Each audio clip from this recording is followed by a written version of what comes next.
आज के इस वीडियो में हम देखेंगे कि रिएक्ट नेटिव के अंदर जो मॉडल होता है वो क्या होता है। मीन्स अगर हम कोई डायलॉग बनाना है तो कैसे बनाएंगे। तो चलिए देखते हैं सबसे पहले कि मॉडल डायलॉग होता है क्या है। तो जैसे यहाँ पर देख सकते हैं कि यहाँ पर डिस्कार्ड मैसेज दिया हुआ है या फिर कोई यूजर की लिस्ट दी हुई है। तो दोनों एक डायलॉग हैं। तो ये डायलॉग को हम रिएक्ट नेटिव के अंदर कैसे बनाते हैं, तो इसको हम रिएक्ट नेटिव के अंदर मॉडल बोलते हैं। तो हम देखते हैं कि मॉडल बनाते कैसे। तो सबसे पहले जान लेते हैं कि मॉडल होता क्या है। मॉडल एक रिएक्ट नेटिव के अंदर एक इनबिल्ट कंपोनेंट होता है जिसको यूज़ हम या तो कोई मैसेज दिखाने के लिए या कोई इन्फॉर्मेशन पॉपअप के अंदर दिखाने के लिए कर सकते हैं। और इसके कुछ की फैसिलिटीज़ होते हैं, मतलब की फीचर्स भी होते हैं, जैसे कि ये जो हमारा डायलॉग होता है पूरी स्क्रीन को कवर करता है। इसको हम कस्टमाइज कर सकते हैं या कोई भी ऐसी चीज़ जैसे कोई भी यूज़र है तो वो अगर यूज़र किसी बैकग्राउंड में कोई एक बटन है उस पर क्लिक करेगा तो एक पॉपअप ओपन होता है। तो उस पॉपअप के बैकग्राउंड में जो भी चीज़ें उसके साथ इंटरेक्ट नहीं कर सकता जब तक कि पॉपअप बंद ना हो। तो मीन्स ये पूरी स्क्रीन को ब्लॉक करके रखता है। तो चलिए इसको कैसे इम्प्लीमेंट करते हैं तो ये देखने के लिए चलते हैं अपने कोड पर। तो यहाँ पर हमने अपना कोड ओपन कर लिया है और कोड के साथ हमारा एमुलेटर भी ओपन है। तो सबसे पहले देखते हैं कि मॉडल कैसे बनाते हैं।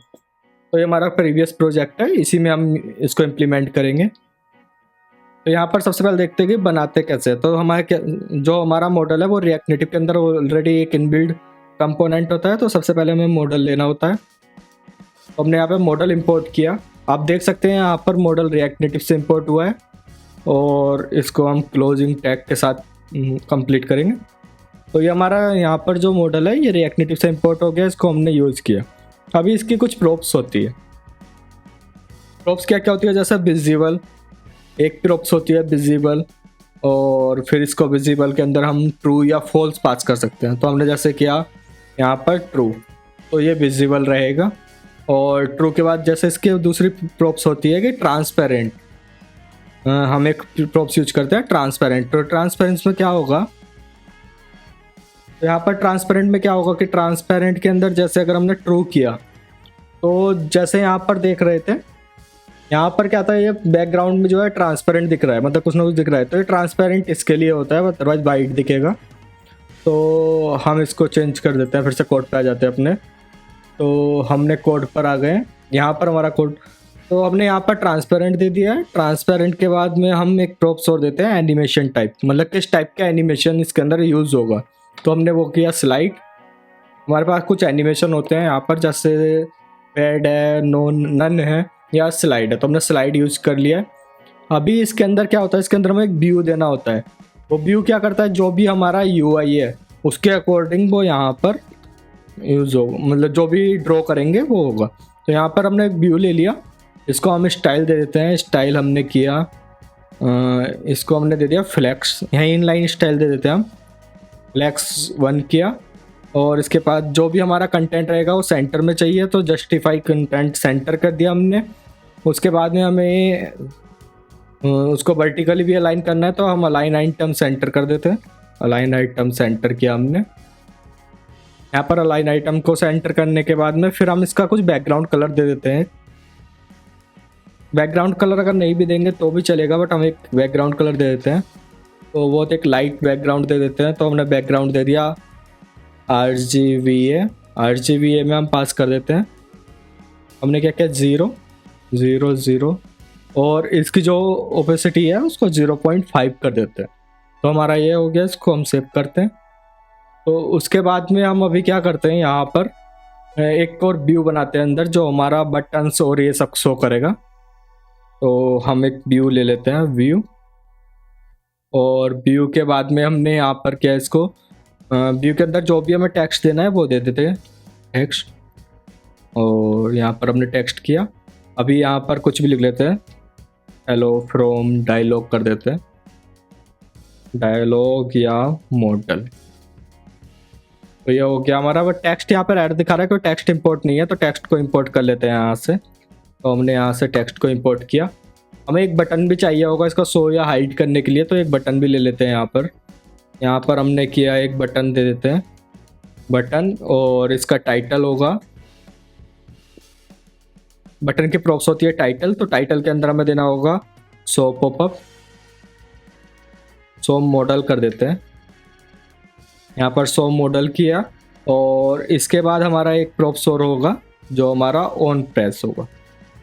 ऑन प्रेस हमारा कोई ना कोई फंक्शन होगा, और फंक्शन के अंदर हमें कुछ ना कुछ यहाँ से डेटा पास करना होगा। तो पास करने के लिए हम क्या करेंगे, यहाँ पर एक स्टेट बना लेते हैं कॉन्स्ट, और इसको देते हैं मॉडल विजिबल, और दूसरा देते हैं सेट मॉडल विजिबल, और एक यूज स्टेट कर देते हैं, यूज इफेक्ट नहीं यूज स्टेट करना होगा, और बाई डिफ़ॉल्ट कर देते हैं फॉल्स।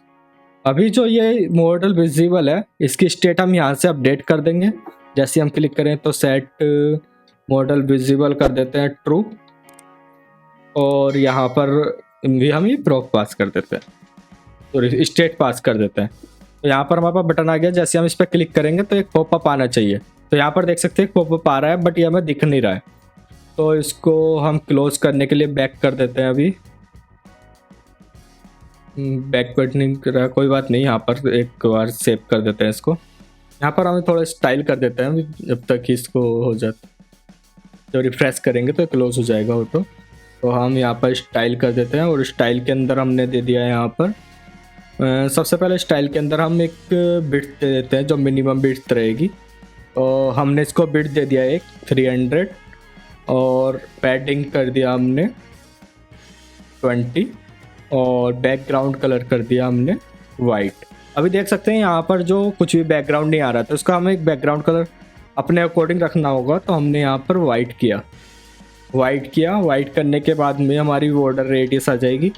बॉर्डर रेडियस अगर हम नहीं भी देना चाहते हैं तो भी चल जाएगा। बॉर्डर रेडियस से क्या होगा, इसका जो कर्व होगा वो आ जाएगा, मतलब चारों साइड से राउंडेड हो जाएंगी।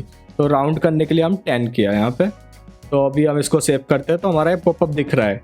इसको हमने बाय डिफ़ॉल्ट फॉल्स किया हुआ है, बट ये दिख रहा है फिर भी। एक मिनट, इसको यहाँ पर बाय डिफ़ॉल्ट हमारा फॉल्स है, बट ये दिख रहा है। इसको एक बार देख लेते हैं। यहाँ पर हमारा फंक्शन में आई थिंक कुछ अभी ये दिख रहा है, क्योंकि हमारी जो स्टेट है उसकी वैल्यू ट्रू है। तो इसको हम फॉल्स करने के लिए यहाँ पर एक बटन लगा देंगे। सबसे पहले यहाँ पर जो पॉपअप दिख रहा है इसको हम थोड़ा हाईलाइट करने के लिए या शैडो दे देते हैं। तो उसके लिए हमने एलिवेशन दे देते हैं 5। तो ये हमारा शैडो यहाँ पर आ जाएगा। अभी टेक्स्ट के साथ हम 2 बटन ले लेते हैं। तो बटन लेने के लिए हम बटन लगाएंगे यहाँ पर, और बटन को सेल्फ क्लोजिंग ही कर देंगे, और इसकी प्रॉप्स दे देंगे टाइटल में। यहाँ पे हमने टाइटल किया, टाइटल दे दिया क्लोज, और इसके ऑन प्रेस पर हम ये जो हमारा यहाँ पर सेट स्टेट है उसको हम फॉल्स कर देंगे। तो यहाँ पर हमने फॉल्स किया। तो अभी जब हम क्लोज करेंगे तो डायलॉग क्लोज हो गया है। अभी इसको हम थोड़ा स्टाइलिंग अगर देना चाहे तो दे सकते हैं, अपने अकॉर्डिंग का इसे भी कस्टमाइज़ कर सकते हैं। तो उसके लिए हम मतलब जिस तरीके से भी हम चाहते हैं तो वो कस्टमाइजेशन कर सकते हैं। उसके लिए हम यहाँ पर इसको एक डिप के अंदर ले लेते हैं। जैसे हम कुछ यहाँ पर अगर कस्टमाइज करना चाहे तो हमने व्यू के अंदर ले लिया, सॉरी डिप नहीं, व्यू के अंदर लेते हैं, इसमें व्यू होता है। तो हमने इसको सेव किया। अभी सेव करने के बाद हम इसको भी दे सकते हैं हमने कुछ स्टाइल दिया, इसको स्टाइल में हमने दे दिया वर्टिकल मार्जिन दे देते हैं। वर्टिकल मार्जिन वर्टिकल दे दिया हमने 20। तो ये हमारा थोड़ा स्पेस आ गया है। अभी हमें सिर्फ इसको टॉप से मार्जिन देते हैं, क्योंकि बॉटम से ऑलरेडी हमने पैडिंग दी हुई है। तो यहाँ पर कर देते हैं मार्जिन टॉप करेंगे। यहाँ पर ये ऐसे हो गया है। अभी इसको अगर हम फ्लैक्स बंद कर देते हैं, आई थिंक ये नहीं चलेगा इसका, कि ऑलरेडी फ्लैक्स के अंदर ही है। तो इसको हम क्या करते हैं, इसमें अगर हमें 2 बटन देने हैं तो यहाँ पर दूसरा बटन भी कॉपी पेस्ट कर लेते हैं, और यहाँ पर दे देते हैं ओके, और इसका ये ऐसे कर देते हैं। और इसको अभी हम स्टाइल दे देते हैं।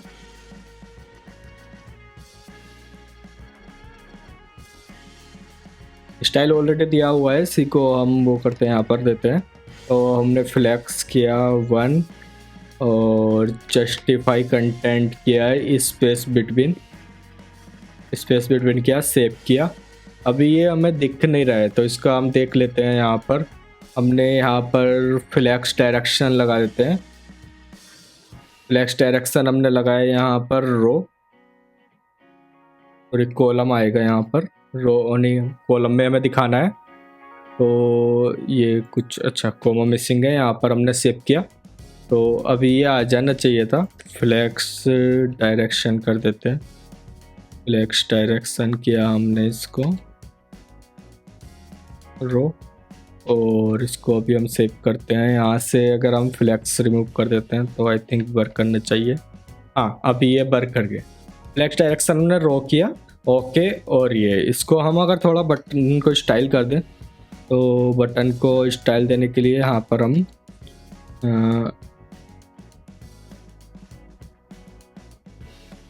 बटन पे स्टाइल वर्क नहीं करेगा, तो हम इसके लिए क्या कर सकते हैं, यहाँ पर इसको हम टचेबल बनाएंगे, टचेबल और टचेबल ओपेसिटी, और इसके अंदर हम इस सबको को रिमूव कर देंगे यहाँ से। और रिमूव करने के बाद हम यहाँ पर इसको क्लोजिंग करेंगे। फिर हम एक यहाँ पर टेक्स्ट ले लेंगे, टेक्स्ट हमने लिया है, यहाँ पर इसका टेक्स्ट हो गया क्लोज। और ये जो टचेबल ओपेसिटी है इसको हम स्टाइल दे सकते हैं। तो स्टाइल के लिए हम क्या करेंगे, स्टाइल, और यहाँ पर हमने किया बैकग्राउंड कलर, किया हमने यहाँ पर रेड, और पैडिंग किया कर देता है 5। अभी हम इसको सेव करते हैं तो हमारा बटन आ गया।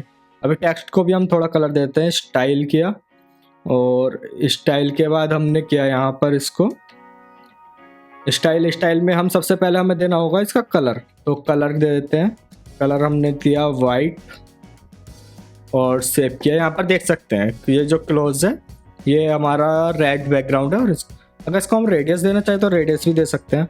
तो हम इसके लिए बॉर्डर रेडियस कर देते हैं, बॉर्डर रेडियस, और बॉर्डर रेडियस हमने किया 10। तो यहाँ पर ये बटन हो गया। तो इस तरीके से हम कुछ भी स्टाइलिंग कर सकते हैं। तो स्टाइलिंग के लिए हमने देखा कि बटन के अंदर हम स्टाइल नहीं कर सकते, तो हमने टचेबल ओपेसिटी यूज़ किया। अभी हम इस पर क्लिक करेंगे तो यहाँ पर एक एनिमेशन आ रहा है। एनिमेशन को यहाँ पर जो फेड हो रहा है इसको कम करने के लिए हम क्या करेंगे, यहाँ पर एक्टिव टचेबल एक्टिविटी ओपेसिटी, जो एक्टिव ओपेसिटी है उस ओपेसिटी की हम वैल्यू कम कर देंगे। तो यहाँ पर हमने किया 5। अभी हम इस पर क्लोज करेंगे तो बहुत लाइट मतलब कम हो रहा है पहले से। अभी इसको और अगर हम 4 कर देते हैं तो ये यहाँ पर इसको हमें बढ़ाना होगा, तो हमने इसको 8 कर दिया। तो 8 करने के बाद अभी देखते हैं बहुत कम हो रहा है। अभी इसी पे हम ऑन प्रेस लगा देते हैं, तो ऑन प्रेस किया और ऑन प्रेस पे हमने कर दिया, जो मॉडल की स्टेट है उसको चेंज कर दिया। तो यहाँ पर मॉडल की स्टेट हो गई हमारी फॉल्स, तो हमने फॉल्स किया। फॉल्स के लिए हमने जैसे क्लोज करेंगे तो ये क्लोज है, ओपन क्लोज। अभी ये स्लाइड है, अगर इसको हम एनिमेशन चेंज कर देते फेड कर देते हैं तो हमने यहाँ पर क्या फेड, तो अभी देखें कि ये स्लाइड नीचे से नहीं आएगा, ये डायरेक्ट ओपन हो रहा है वहीं से, मतलब फेड एनिमेशन के साथ ओपन हो रहा है। तो इस तरीके से है। अगर हम यहाँ पर ट्रांसपेरेंट को फॉल्स कर देते हैं तो अभी हम यहाँ पर सेव करते हैं और ओपन करते हैं, तो आप देखेंगे कि यहाँ पर पूरा जो बैकग्राउंड है वो वाइट में, क्योंकि ऑलरेडी वाइट ही है तो इसलिए पता नहीं लग रहा है, बट ये चेंज हुआ है। हम इसका थोड़ा करके देख लेते हैं। तो इसको एक बार यहाँ पर हमने दिया बैकग्राउंड कलर, और बैकग्राउंड कलर दे दिया येलो, ये भी येलो हो गया। ओपन किया तो ये पूरा वाइट हो गया, क्योंकि हमने ट्रांसपेरेंट फॉल्स कर दिया। ट्रांसपेरेंट ट्रू करेंगे तो ये वाइट नहीं होगा। अभी मैंने क्लोज किया, देख सकते हैं यहाँ पर बैकग्राउंड में जो है हमारा येलो आ रहा है। तो इस तरीके से हमने देखा कि हमने पॉपअप कैसे बना सकते हैं और उस पॉपअप का क्या यूज कर सकते हैं। इस पॉपअप के लिए यूज करने के लिए हम जैसे हमें कोई मैसेज दिखाना है तो हम यूज कर सकते हैं, या कोई इन्फॉर्मेशन दिखानी है तो हम यूज कर सकते हैं। तो आज की वीडियो में इतना ही। Thank you for watching. Please like the video and subscribe the channel. हम चले आगे लॉजिक की लाइन में, हम बनाएंगे साजे, पाइथन से जावा सब कुछ सीखेंगे। बग्स को हटाकर हम आगे बढ़े।